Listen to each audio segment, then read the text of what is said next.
आपको मालूम है पिछले 1 साल से एक वक्फ बिल जो पार्लियामेंट में चल रहा था उसके ऊपर बहुत लंबी बहस चल रही थी और जो आज पास भी कर दिया गया। कई घंटों की जद्दोजहद के बाद जब बहुत सारे एमपीज़ ने एक दूसरे के ऊपर तंज कसे, किसी ने उसका समर्थन किया, कोई उसके अगेंस्ट में बोला, किसी ने मुखालिफत की, रूलिंग पार्टी ने भी उसका सपोर्ट करा, ओपोजिशन ने भी सपोर्ट करा, लेकिन इसको पास कर दिया गया। जिस बात का डर था वही हुआ। इसको पास क्यों किया गया? मुसलमानों के भले के लिए। कौन से मुसलमान? वो मुसलमान जिन मुसलमानों को सड़क पर नमाज़ पढ़ने के लिए हर रोज़ अपमानित किया जाता है। वो मुसलमान जिसमें अगर किसी एक मुसलमान का नाम किसी आरोप में आ जाए तो उसके पूरे घर पर बुलडोज़र चला दिया जाता है। वो मुसलमान जिनका पासपोर्ट रद्द करने की बात की जा रही है, उन मुसलमानों का भला सोच रही है गवर्नमेंट वक्फ बिल के नाम पर।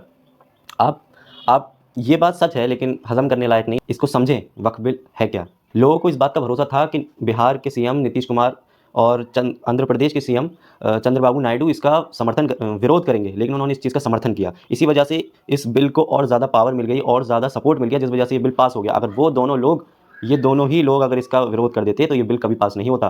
तो मुसलमानों, इस चीज़ को देखने की ज़रूरत है, इस चीज़ को समझने की ज़रूरत है कि आज आपके साथ है कौन? कौन खड़ा है आपके साथ? आपको जिनके ऊपर भरोसा था, नीतीश कुमार के ऊपर भरोसा था कि वो गवर्नमेंट के साथ में अगर हैं, अगर उन्होंने साथ में मिलकर बीजेपी के साथ अगर पार्टी में अगर उन्होंने गवर्नमेंट बनाई है तो उनके ऊपर बहुत बड़ा एक सपोर्ट था। मुसलमानों को उम्मीद थी नीतीश कुमार से, उन्होंने भी पूरे हाथ खड़े कर दिए। उन्होंने सीधा समर्थन किया इस बिल का। तो मुसलमानों को साथ तो उन्होंने भी नहीं दिया। उन नीतीश कुमार की क्या बात करें जिन्होंने वो मुसलमानों को सच में अगर साथ देना चाहते हैं वक्फ बिल के नाम पर, तो वो उन बिहार के लोगों का साथ क्यों नहीं देते जिनकी संपत्ति को गवर्नमेंट ने जब्त कर लिया है? उनको उनकी ज़मीन को वापस देके उनका साथ क्यों नहीं देते? क्या मुसलमान ही नज़र आते हैं? बस मुसलमान ही कमज़ोर नज़र आते हैं और कोई कमज़ोर नहीं?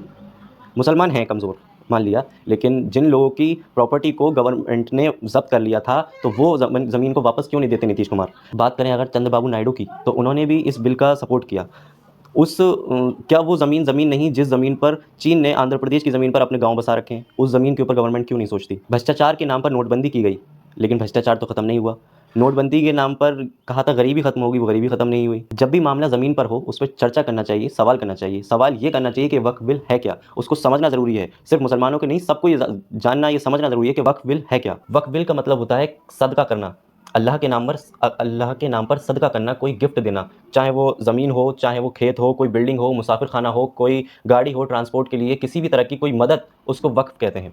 लेकिन अब गवर्नमेंट का उस पे पूरा कब्जा हो चुका है। अब गवर्नमेंट जो चाहे उसको वो कर सकती है। पहले वक्फ के नाम पर वो चीज़ें नाम रहती थी, अब गवर्नमेंट उसमें पूरी दखल-अंदाज़ी कर सकती है। पहले ऐसा होता था कि वक्फ की ज़मीन कोई भी दे दिया करता था, चाहे वो किसी भी मज़हब का क्यों ना हो। बहुत सी मस्जिदें और बहुत सी वक्फ की प्रॉपर्टी ऐसी जगहों पे बनी हुई है जो प्रॉपर्टी नॉन मुस्लिम के ज़रिए दी गई है। लेकिन अब गवर्नमेंट ने ये चेंज कर दिया है कि सिर्फ़ मुसलमान ही वक्फ को प्रॉपर्टी दे सकते हैं, वो भी ऐसे मुसलमान जो 5 साल से पहले के मुसलमान हों, जो 5 साल के अंदर मुसलमान बने हैं, वो प्रॉपर्टी नहीं दे सकते। पहले ऐसा होता था कि जो वक्फ के मेंबर होते थे वो सिर्फ़ मुसलमान होते थे, चाहे वो स्टेट लेवल पे हो या डिस्ट्रिक्ट लेवल पे हो। लेकिन गवर्नमेंट ने ये चेंज कर दिया है कि अब डिस्ट्रिक्ट लेवल पे 2 ऐसे मेंबर्स होंगे जो नॉन मुस्लिम होंगे। वो वक्फ की प्रॉपर्टी शेयर तो नहीं कर सकते, प्रॉपर्टी को दे तो नहीं सकते, लेकिन मेंबर बन सकते हैं। पहले गाँव की मस्जिदों के, कब्रिस्तानों के पक्के कागज़ नहीं होते थे, लेकिन अब गवर्नमेंट ने जो चेंज किया है वो ये है कि अगर पिछले 30 से 40 साल पुराना अगर कोई मालिक किसी प्रॉपर्टी का है, तो वो उसके ऊपर पूरा हक है कि वो अब ये कह सकता है कि ये ज़मीन मेरी थी, तो अब मैं इसको वापस लेना चाहता हूँ। मेरी जगह की जो दरगाह बनी या